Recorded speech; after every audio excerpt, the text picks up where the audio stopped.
கவிதையின் தலைப்பு நண்பா நம்பிக்கை கொள்.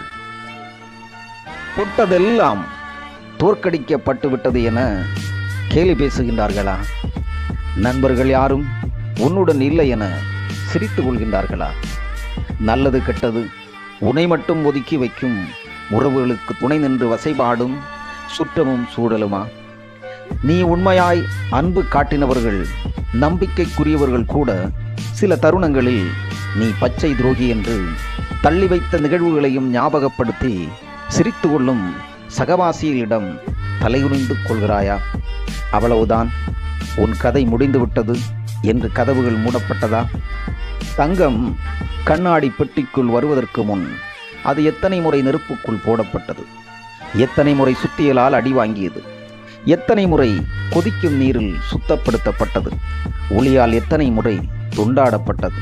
தட்டான் என்னும் வடிவம் பெற தங்கம் இத்தனை வகையான சோதனைகளை தாங்கிக் கொண்டதற்கு பிறகுதானே நீயும் நானும் பார்ப்பதற்கு கண்ணாடி பெட்டிக்குள் அது அழகாக ஒளிர்கிறது. இங்கே எதை நீ புரிந்து கொண்டாய்? உன்னை ஒதுக்கி வைத்தவர்கள், உன்னை கேலி கிண்டல் செய்தவர்கள், உன்னை அழ வைத்தவர்கள், சுத்தியல் வடிவிலும் நெருப்பு வடிவிலும் ஒளி வடிவிலும் கொதிநீர் வடிவிலும் உன்னை செதுக்கிய சிற்பிகள். முதலில் நீ அவர்களுக்கு நன்றி சொல். என்ன புரியலையா? இப்போது நீயும் நானும் பார்வையாளர்களை கவர்ந்திருக்கும் கண்ணாடி பெட்டிக்குள் அழகு தங்க ஆபரணங்கள். பாரதியின் வரிகள் இன்னும் அதை சூட்சமப்படுத்துகிறது.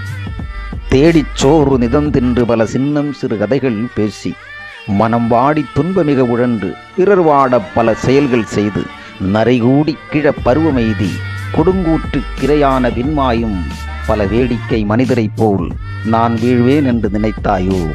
நான் வீழ்வேன் என்று நினைத்தாயோ? நன்றி. நான் உங்கள் ஜாக்கி.